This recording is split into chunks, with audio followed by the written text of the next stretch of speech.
Once one of YouTube's most watched streamers, millions subscribed to watch his loud, unfiltered rants. Initially, the rants used to be only about football and the Philadelphia Eagles. Mother, you took a goddamn oath to defend this mother turf against all mother enemies. But soon his real personality started to unveil, and one after another, disturbing allegations involving began to surface. You know what I mean? Sometimes, you know, a person feels lonely and stuff, and they want the interaction. Okay. You know what I mean?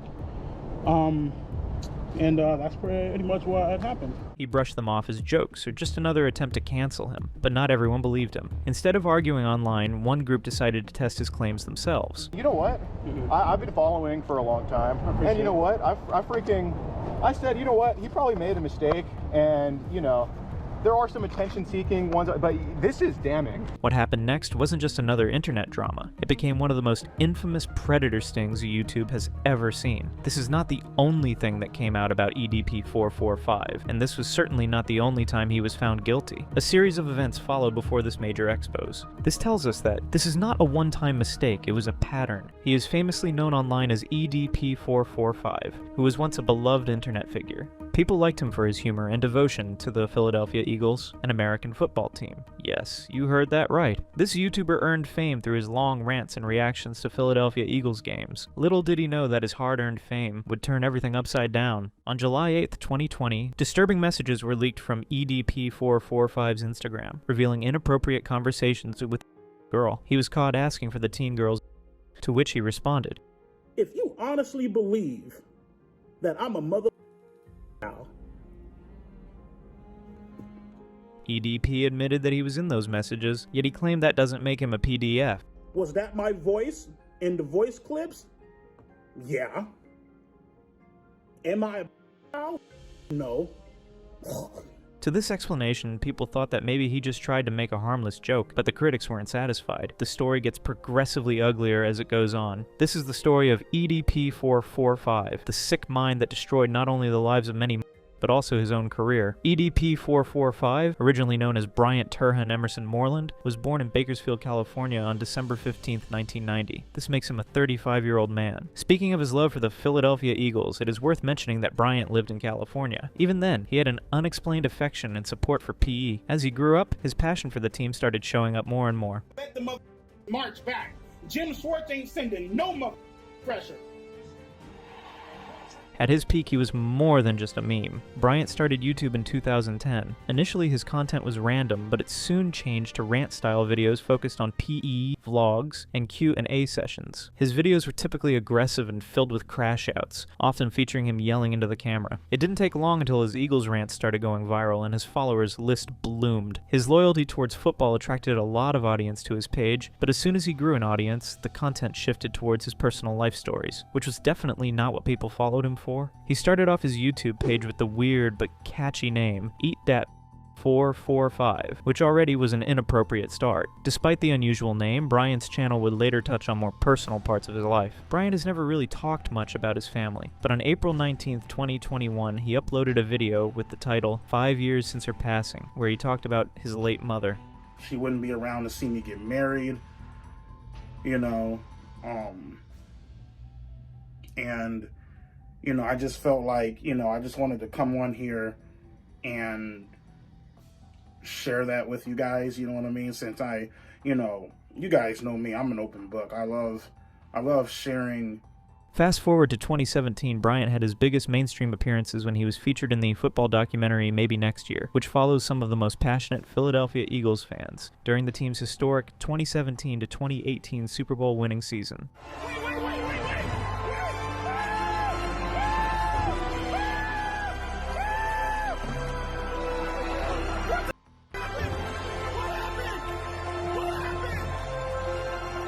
From this point onwards, his fan following increased, and apparently up until this point, there hadn't been any major controversy. Till 2020, he gained a good amount of following, and till February 2020, he hit 1 million subscribers on YouTube. But he seemed pissed off with YouTube not sending him a play button. And in this situation, Bryant uploaded a video venting his frustration at YouTube for refusing to send him the official 1 million subscriber plaque.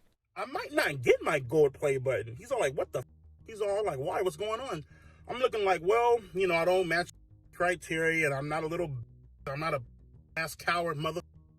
To show support, one of his fans made a custom-made plaque for him. Yes, his fans were so driven that they actually sent him a plaque for the sake of his happiness. From his streams and videos, he created a strong fandom of people who liked him for his content for over a year, but the years ahead of him turned his whole image and career upside down. From February 2020, the real allegations about EDP445 started surfacing. On July 8, 2020, disturbing messages were leaked from EDP445's Instagram, revealing inappropriate conversations with a girl where he asked a girl to send him explicit pictures of her. Since he was already in the deep waters, he had his answers ready. According to him, people who believed he was a PDF were not in their senses. EDP admitted that he was in those messages, but that doesn't make him a PDF.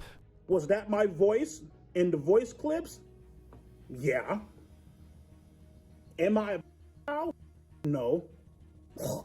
To this explanation, people thought that maybe he just tried to make a harmless joke, but the critics weren't satisfied. Many streamers reacted to this incident strongly because apparently the apology video he uploaded did not quite look like he meant any word of it. Among the creators, Cold Raven took the lead in exposing EDP445's actual filth. He basically unmasked Bryant's predatory behaviors through evidence. He took a dig at EDP445 by making a whole video with the title EDP445 Accusations Evidence. Cold Raven mentioned all of his claims that were contradictory and false. Cold Raven addressed the first of his controversies. Raven addressed all the false claims Bryant made in his videos, openly called him out for his predatory behavior. This obviously made Bryant furious, and he clearly didn't like someone exposing his filth.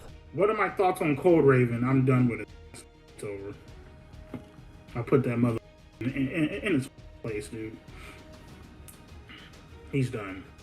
He uploaded a video in reaction to Cold Raven's claims about him, in which he sat quietly throughout the video eating his Wingstops. People started questioning Bryant's behavior at this point. They wanted him to address the situation and take accountability for his actions. Instead of talking, he chose to confuse viewers. People were really disgusted by his efforts to manipulate people into thinking that he didn't do it all by focusing on Raven's subscribers instead. People also supported Raven's attempt in unmasking the predator and pointing out the contradictions in his statements. Honestly, the literal underdog I remember when he first mentioned the time EDP was talking to and a bunch of the EDP former fans came to attack him. Then when it was discovered that EDP did talk, he got so much support after. He was the guy who called out EDP before anyone else did. He's cool. This was the first ever EDP445 controversy that spread on the internet like wildfire. People saw Bryant for who he really was behind those screens. And while Bryant rarely spoke openly about his dating life, some of his videos gave viewers another reason to question his behavior, especially when it came to the way he treated and spoke about women.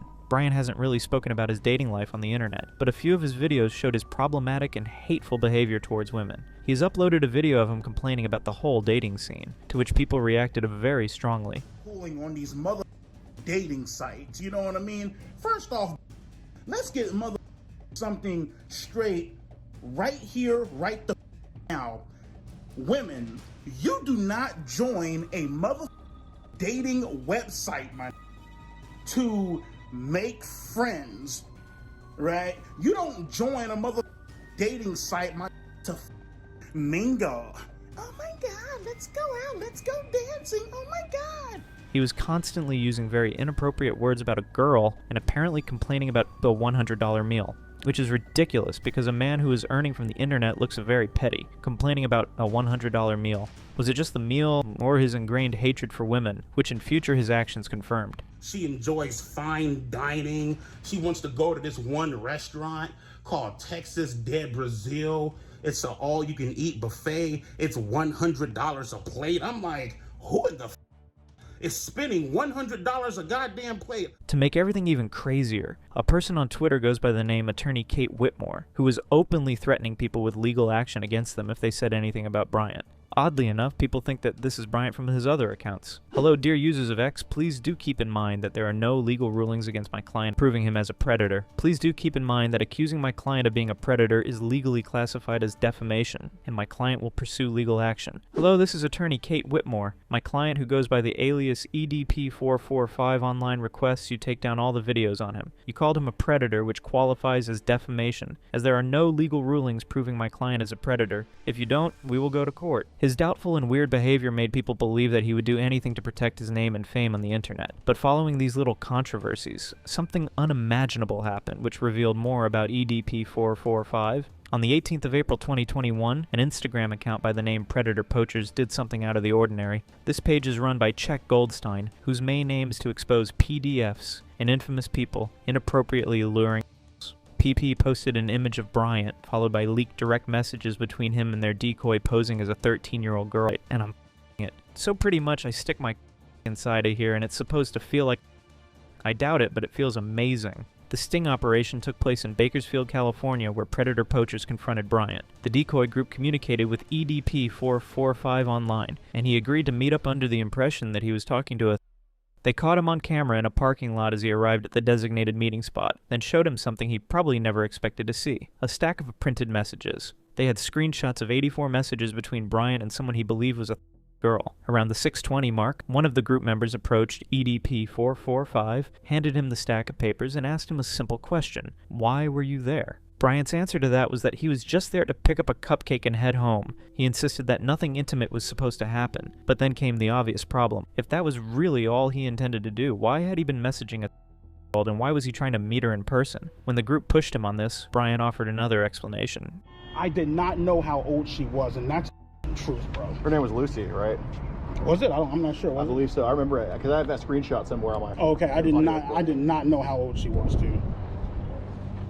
He said he was lonely. According to him, the girl had messaged him first, and he simply wanted someone to interact with. But the confrontation didn't end there. The Predator Poachers continued questioning him about his attraction to underage girls, and as the confrontation went on, Bryant appeared increasingly desperate to stop the situation from escalating. About 48 minutes into the video, he tried to convince the group not to call the police, saying that he was going to get help.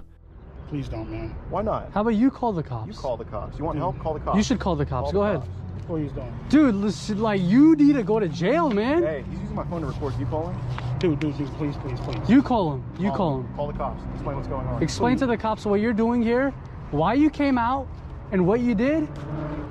But they weren't buying it. One member fired back that Bryant had already had multiple chances to get help and had apparently been exposed 6 different times. As soon as Predator's Poachers uploaded the video on YouTube, it took the internet by storm. People reacted to this very strongly. Cold Raven warned everyone, but no one listened. Someone should buy that man a 6-pack of beer. Bro, he fell off now, but I still support Cold Raven. Wasn't surprised when he was first accused I stood by him. Then the second, third, fourth, etc. I began to conclude he wasn't really a good person, so him getting caught didn't surprise me. It's a strangely satisfying feeling to find out someone you find an annoying and weirdly disgusting person is proven to be just that times 50. Many streamers again reacted to this situation. EDP445, like, he's the file here, right? But don't act like mother truly care about justice here. Till this point, Bryant had ruined everything for himself. His whole career had collapsed. His followers began to drop. His whole internet personality was destroyed by his scandals. People were finally opening their eyes to see the real EDP445. After this specific event, EDP445 lost hundreds of thousands of subscribers, dropped below the 2 million subscriber mark. YouTube later stepped in and permanently terminated his channel along with his backup channel, EDP445 2.0. However, Bryant's cooking channel, Chaotic Kitchen 445, and gaming channel, EDP Gaming 1, didn't get suspended. Although his life became a complete mess, the EDP445 lore was still loading. Things went downhill for him from this point onwards. He tried to re-enter YouTube with a new channel, but it got terminated again. Failed multiple attempts to gain his lost fame back, but all in vain. The era of EDP445 cancellation had just begun. After getting banned from YouTube, he tried to make a comeback through different platforms. One of them was Cameo, but soon it got banned too. People got really furious seeing him trying to come back to YouTube when they thought he might be behind bars until now. You know, I feel proud of myself today, you feel me? I'm here at Taco Bell, and, you know, the guy, he always asks, would you like to round up your change to help out with student education? And I'm like, sure, why not?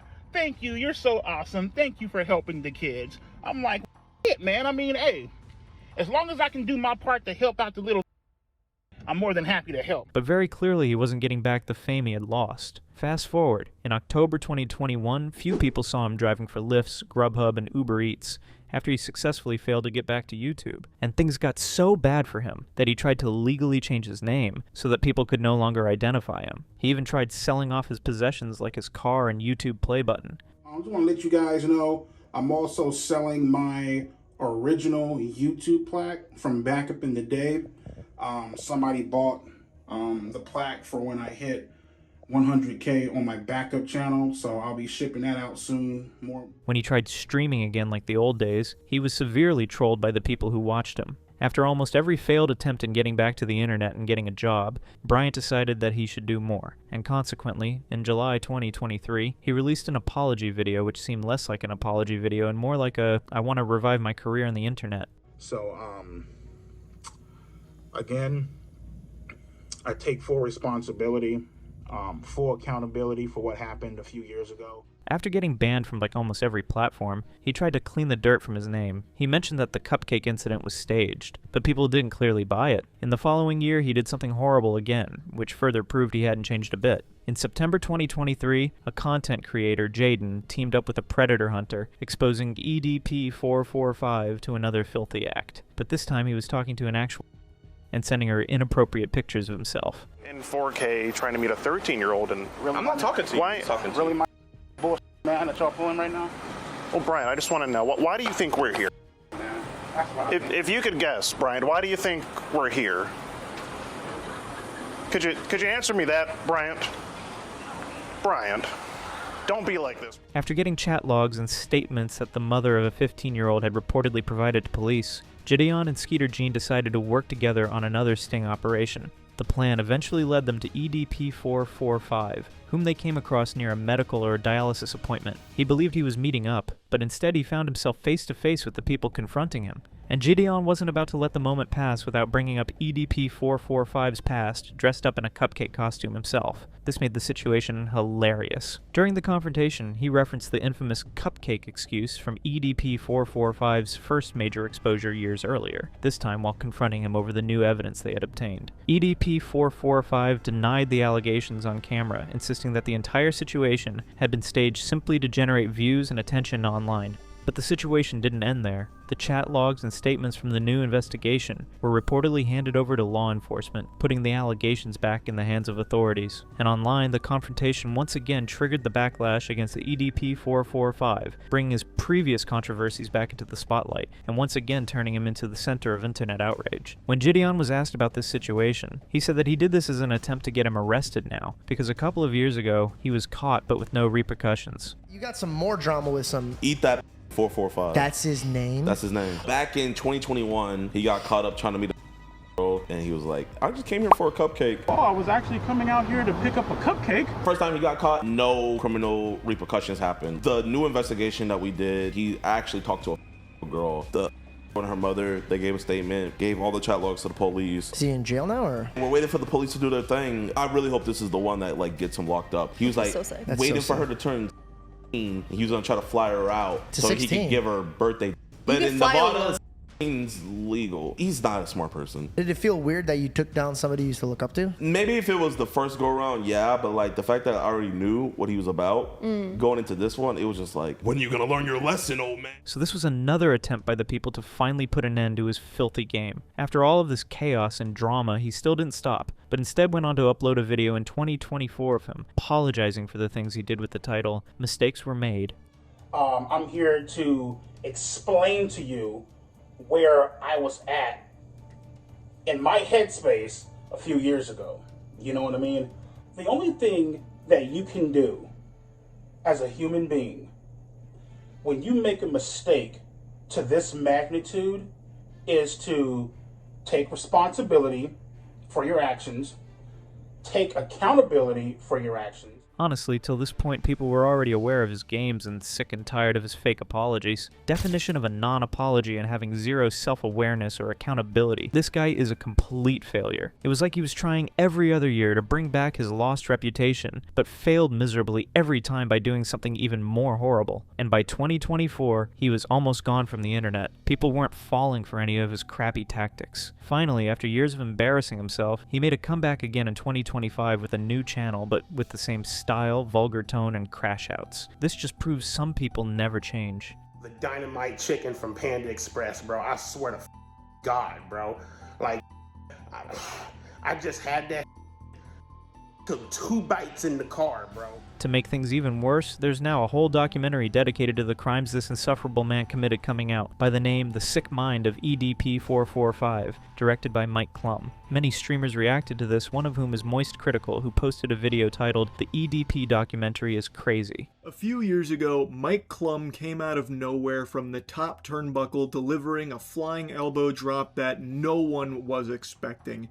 Fresh off the battle bus, he deployed a cinematic experience that really kind of took the internet by storm, a professional, extraordinary documentary. He talked about how this documentary has enabled a criminal and validated his inappropriate behavior. He also talked about how sick it is to make a documentary on a person who's outwardly committing these crimes with no remorse. It is legitimately unbelievable. And to be clear, this isn't a documentary that just aims to slopify a criminal, which EDP is. And he openly admits to, I think it was like close to 20 crimes. The documentary is finally out now, and honestly, it feels more like giving the due validation and credit to a villain. People have shown immense hate toward the documentary, and there's a certain part in the documentary where Bryant gets compared to some Marvel supervillain. Chris Hansen later aimed the way EDP was confronted. According to him, predator catchers like Alex Rosen didn't really know what they were doing. They were amateurs, and he believed the situation could have ended very differently if he had handled the investigation himself. Hansen said that if he had been running the investigation, EDP would have ended up in prison. He argued that while Rosen's confrontation generated plenty of views, clicks, and online attention, the way the case was handled made it difficult to prosecute. To Hansen, the whole thing came across as amateurish and poorly executed, and interestingly, the internet's reaction has shifted entirely from the allegations surrounding Bryant to the visuals and cinematography of the documentary. People couldn't get over how seriously the trailer seemed to frame EDP445. They making EDP look like he's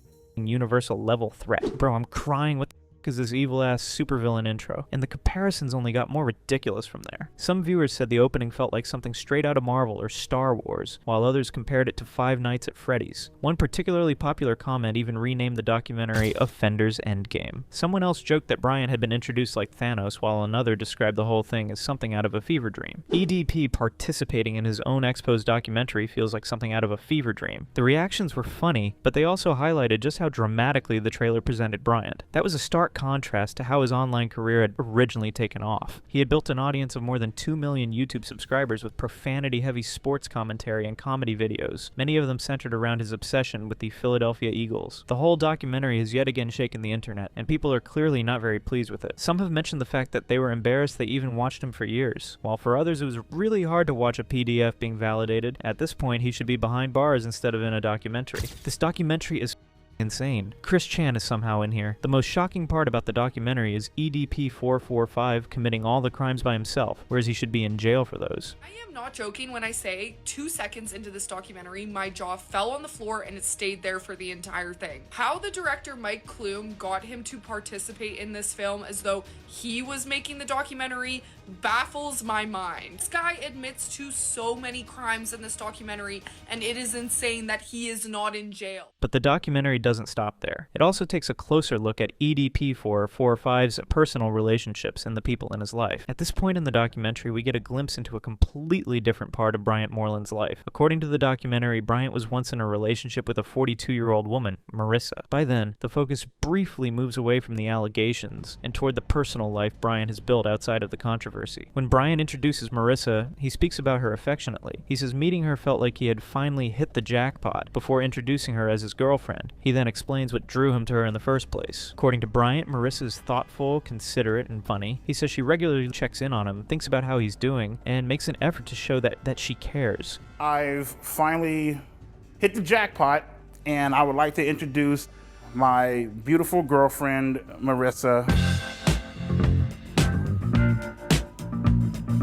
But Marissa gets the chance to tell her side of the story too. She describes Bryant as a genuine great guy with a huge heart. She says there is a side of him that most people never get to see, and that she feels lucky to have experienced the person she believes he truly is. So Brian and I met on a dating site, and after having some conversation online, we decided to go out to dinner and just kind of meet that way. You know, we were able to just really hit it off.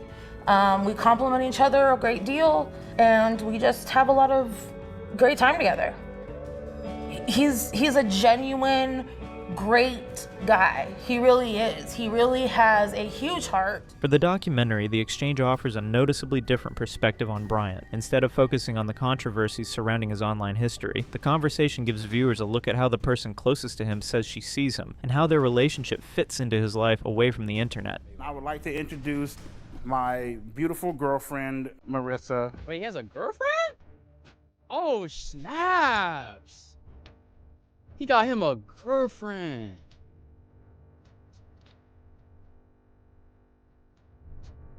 Okay. Hold up. You know, the thing I really love about Marissa the most is that she's always... Nah, this documentary is talking about how Many streamers have again reacted to this documentary as it took all of them by surprise. Cold Raven, who once took the lead in exposing EDP445, reacted to the situation, saying the kind of things he has spoken about in the documentary are unimaginable. He just admits to everything. No funny. I'm telling you right now, the he says in this documentary is so bad, I'm not even gonna repeat it.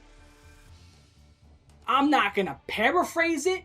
He tells the audience that Cold Raven has also been spoken about in the documentary. So before I get into this video, I want to give a big shout out to Mike Klum, and I want to say I was proud to take a part in this documentary. If you do know the original story, I personally did not want to be a part of it at first. I said no multiple times, so I was done with the EDP stuff. Then after that, me and him had some discussions, and I was like, all right, I'll do it. Documentary came out fantastic. It was amazing, and I do want to say this much. The overall documentary experience has been awful for a lot of people, because it could also be seen in the documentary that EDP is face-to-face with Chris Hansen, acknowledging his crimes. Pretty much everyone who had exposed EDP445 was targeted in the documentary. He mentions Gideon and Skeeter. For the first time, he openly admits in the documentary that he is attracted girls when asked about it, making the scene especially disturbing. Several streamers also expressed their disgust at how openly he appeared to acknowledge such serious behavior. Shows, bro, if you just look at the people that they be like, it's very clear. Like basically what I'm saying is, you look at it, who get caught as a predator, bro. 9 times out of 10, he looked like a predator, bro. He looked like a predator, bro. Like, what the does that accomplish?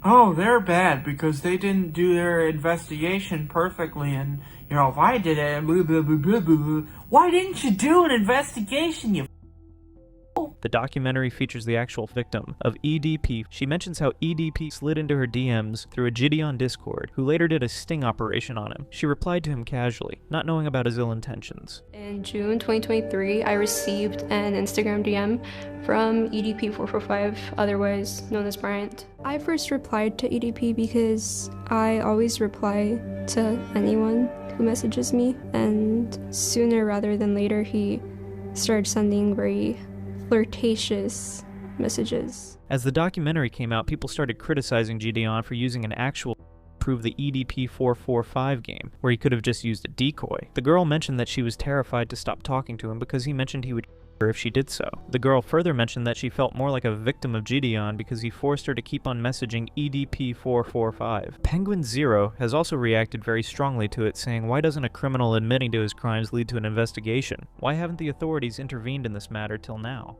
How would this not lead to an investigation? Like, I know it's probably naive of me to think that maybe there's a chance that they'll look at this and maybe take action, but really, I can't, like, my can't even process the idea that he can just openly talk about all of this and the authorities just go, well, nothing we can do about that, huh? That just doesn't make any sense to me. In this specific part of the documentary, he is shown watching his laptop. Brian also tells what he did in the girl's bathroom. The worth mentioning part is that he has a poster of Andrew Tate, Elon Musk, and Donald Trump stuck on his wall, which pretty much tells us about his inspirations. Furthermore, he shows pictures of the people he actually admires because of their misogynistic point of view on women. The worst part is that he loves anyone who will talk about women, and now people have just one question. Why isn't he behind bars till now?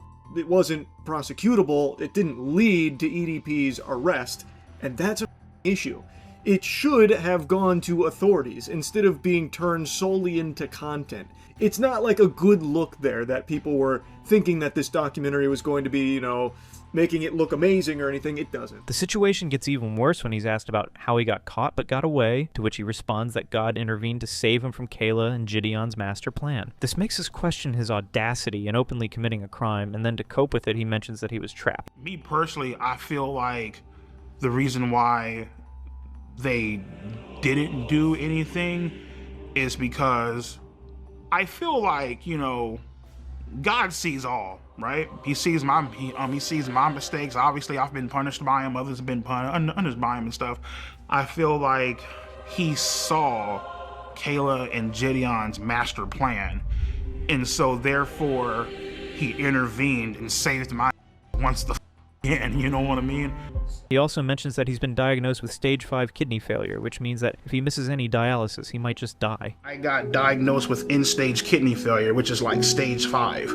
If I were to miss a treatment, the chances of me would be about maybe 65 to 70%. So I can't miss a treatment ever. You know what I mean? Although the documentary doesn't really change the basic facts of the 2021 case, what EDP445 says is his own version of what happened, while the original Sting footage and his subsequent platform ban remain the main publicly documented facts. So rather than presenting a new criminal case, the film focuses more on Bryant's side of the story and what his life looks like today. Klum has also made it clear that the documentary wasn't created to rehabilitate Moreland's image. He says the film's cinematic style simply reflects his own approach to filmmaking. The documentary is available for free on YouTube, and according to Klum, any proceeds are being donated to RAIN, a nonprofit that supports survivors of assault. What started as a normal YouTube career for him back in 2010 is now in shambles due to his shameless acts. People have also spoken about how they loved him before he distorted his image for them as a criminal in PDF. He was kind of seen as another funny guy on YouTube due to his unhinged rants. That's kind of insane because he said numerous sus things, at least from the videos I watched breaking his situation down. People liked watching him freak out over the Philadelphia Eagles. He was on a few shows too, like Tosh.0 and an ESPN